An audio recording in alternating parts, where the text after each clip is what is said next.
Hey everyone, welcome back to another episode of the Liverpool Connection podcast, Pub Chat. We're at our favorite Irish pub here in Austin, Texas, BD Riley's. Packed house today for a 9 o'clock kickoff local against Bournemouth.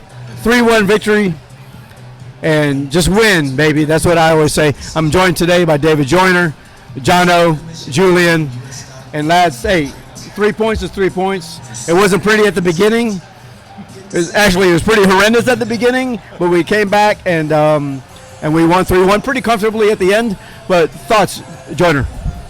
Yeah, first half I thought we started poorly, but by probably after midway through the first half we started to get some control, get possession.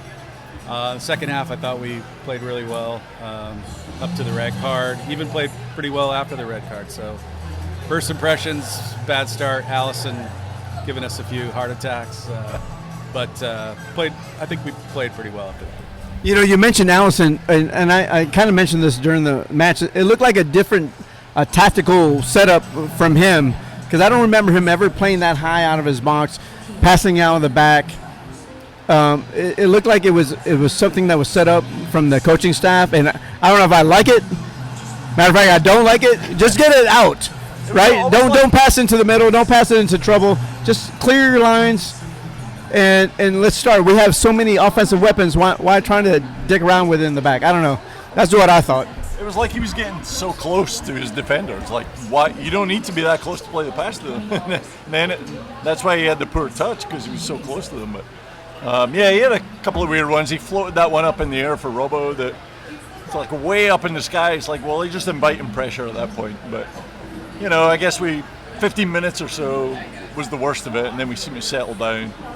A lot of people had poor first touches at though, not just him. Like Trent miscontrolled. Who else? A couple of people. McAllister was a bit shaky game today, I think, early on. But you know, they got it together. I mean, almost the goal against maybe helped in a ways, because then Bournemouth probably kind of took their foot off the press a little bit, and we calmed down. And I think maybe helped a little. Julian? I think the surprise with that performance was there was no surprise, right? I think that performance is what we have seen since January this year, right? I mean, we're getting over the line, we're winning games, but we look so open at the back. And yeah, we'll get into the positives in a minute, because there's lots of positives, but the negatives are we do look extremely open. The Trent position on that right-hand side, it's causing us a lot of problems. And that first 10 minutes was, what was going on? Like, that first 10 minutes was shocking. And very shocking, yeah. But I'm not surprised. I mean, we've seen this. I mean, it's something we need to make a decision on. You would think we've made that decision based on we've been playing this non-stop, including the game against Chelsea towards the end of last season, in pre-season as well. But it needs massive improvement if we're going to use Trent and pull him into the midfield when we attack, because there's so many gaps. It puts a ton on Canate. You nullify Robbo on the left-hand side as well. He can't get us forward as much. But yeah, I'm not sure totally the first 10 minutes was the same as the issues we've seen like pre-season and last season, because it wasn't like it was a quick ball over the switch or a ball over the top. It was just dumb mistakes. You got to give credit, mistrapping the ball. And you got to give credit to Bournemouth as well. Bournemouth came out with a tactic, and it worked. Yeah, you know what it looked like to me? It looked like that we were playing a team that we beat 9-0 last season, and that's what we thought it was going to be. And we were really lackadaisical at the very beginning. Trent was very lax. He wasn't just clearing the lines. He was thinking he could just bring the ball down in traffic. That's what led to the first chance. And luckily, it was offsides. But I really thought we came into the game and not prepared for their press, and we kind of took it pretty easy. And then we paid for it. You know, we gave up the goal. It was our mistake, and but we improved after that. I mean, definitely. So I mean, I will say, second half, I didn't see the same flaws too much. I mean, they had a couple of chances, but they weren't the big, huge, gaping holes that we'd had previously. We were a lot better second half. And back to the first half, just briefly.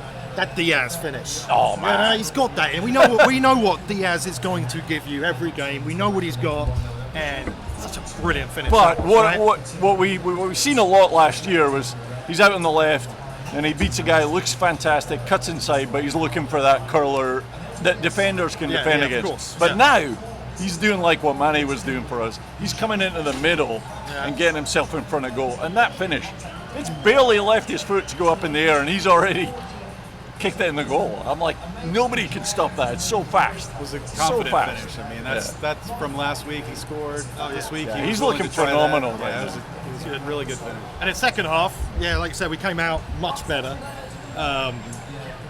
much more in control of the game. We kind of sank Bournemouth back. They weren't able to press us as high as they were in the first half. And then there's that red card. Well, before we get to the record, let's talk about. Well, the Salah. We got the Salah. We got the penalty. You know, Zoboslai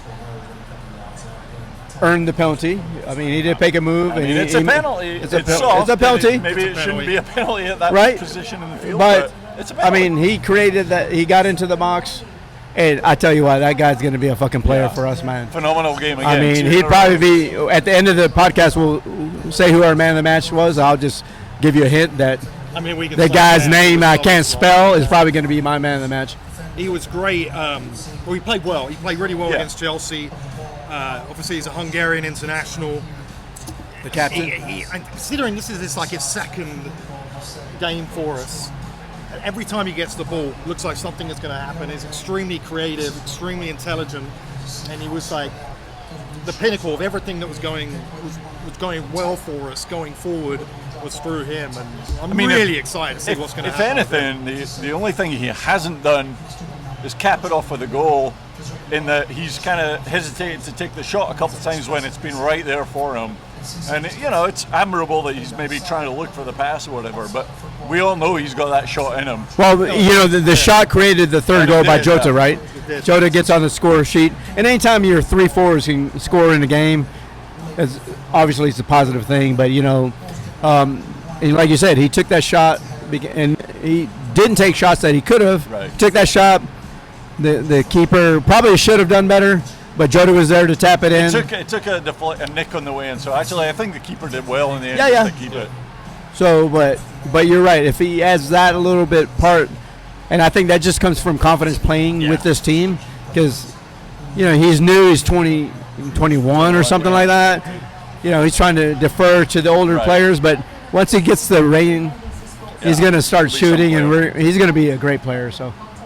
And we're going to need him now with McAllister getting a suspension. Well, if we didn't need another midfielder before the game, we definitely need one now because, McAllister, unless it gets overturned, I doubt it's going to be overturned.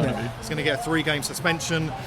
It was harsh, right? Yeah, but it's not a 3-game suspension. Slowed down. It's a yellow card all day. But it is so harsh. It really is.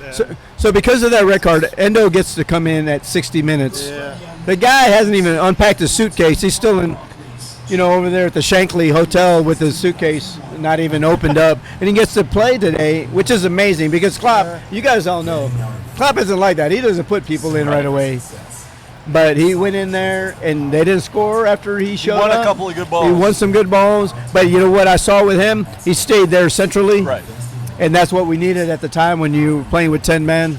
And so, welcome to the team, Endo, right? He did fine. Yeah, he did fine. How Won a hard couple is that balls, for him made to a couple come in, good right? passes. Yeah. Took a couple of fouls that we Yeah. should have taken. So I'm happy with the Yeah. 30-minute performance just coming off the bus. Yeah. So you think he'll probably start next week because of McAllister being out. But who's... Well, I think he kind of has to. At the right, moment. but I mean, Liverpool's been playing with Gapco as the hybrid midfielder, right? It doesn't work. It doesn't. Sure, yeah, go ahead. You tell us what you think. It's not working. I mean, I think it's a different. He's playing out of position. It's pretty clear he's playing out of position. It's pretty clear it doesn't work. But he's a good footballer. He is. I think further forward, he's much better. It's just with his back to goal that far away, he's not effective, and he's not linking well with the midfield or the front line. It's just not working. He seemed to be Pretty more clear. effective second half. He got the ball kind of more like in a 10 position and was making runs forward. I'm not sure exactly what they had shifted at that point. Well, because Bournemouth, after the first 10 or 15 minutes of pressing high, they dropped back. They didn't press that high anymore, and then their spaces were open. Right. And that's when Gapco got to get that ball in the middle. And when he's running at people, he can turn. He makes that first person miss, and he runs at people, and it just creates a lot of shifting on their defense. So, but I don't know if that's a long-term solution for him to be playing behind Jota, right? Because that's a 4-2-3-1, basically. I think it's there through necessity because we don't course. have the options in midfield. Can we talk about Jota for a minute? Yes, can you talk can about talk about it. whatever you want, bro. He was dreadful. Free country here. He was dreadful until he scored a goal, and then he was fantastic. I don't You know what? it was. It's so funny because after he scored the goal, he was fucking He was awesome everywhere, after. dude. He gets could a have tap scored in, 2 more all of a goals. sudden It's like, oh yeah, I remember how to play School football. poacher, isn't he? Right. He is. Part of his He's game a true is- number 9. He's a true number 9. Really. But his all-round game suddenly was fantastic after he just poked the ball in from 1 yard out. I'm like, okay, that's weird, but It perks you up. But the thing is about doing that is being in the position to do that, sure. right? Because there's how many times do we see that? Like, where's the Well- runner? Where was that? We had a ball in, I think it was a 2-1 that came in from the right that like literally not a person was in the, near the 6-yard box. I'm like, what? Why are you all on the penalty box? So Why? 3 points. Yeah. We move on. Man of the match. I think Soboslai. Szoboszlai. So I was like, okay. On a, I think was Kanade good. played well Kanate as well was good. again. But I and think actually, to say that, Kanate was definitely the better, but I was impressed by Virgil too. He was kind of more aggressive. you know, we mentioned over there while we were watching the game that there's a couple of times that Virgil covered, and those were instances that last year he would never have gone over there. And so I think the confidence is coming back. Maybe some of the pace is coming back from his injury.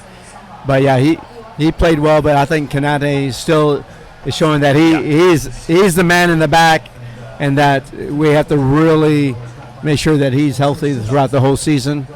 But, 3 points. So Szoboszlai, everybody's agreed on that, yeah? With the honorary mention also Diaz, obviously. I mean, Yeah, of course. moments of magic. There was some good Yeah. performance all Yeah. over the pitch. Yeah, yeah. I think that Szoboszlai stood out just because how creative he is, how involved he is, and after only 2 games in the club, he's looking really good. But 2 games played, 4 points. We're definitely a work in progress. Sure. So, I mean, I'd take that from the season started. So in the big one next week's Newcastle, that's going to be the challenge. But happy. Yeah, 4 Happy. points, 2 games. All right. We move on. Take it. Well, we have a good week ahead of us, after a victory. Those weeks are very long when we don't get 3 points. So, anyway, so thank you for joining us. Please subscribe, put on your notifications, like our channel, and we'll see you on the next time. Cheers. Cheers.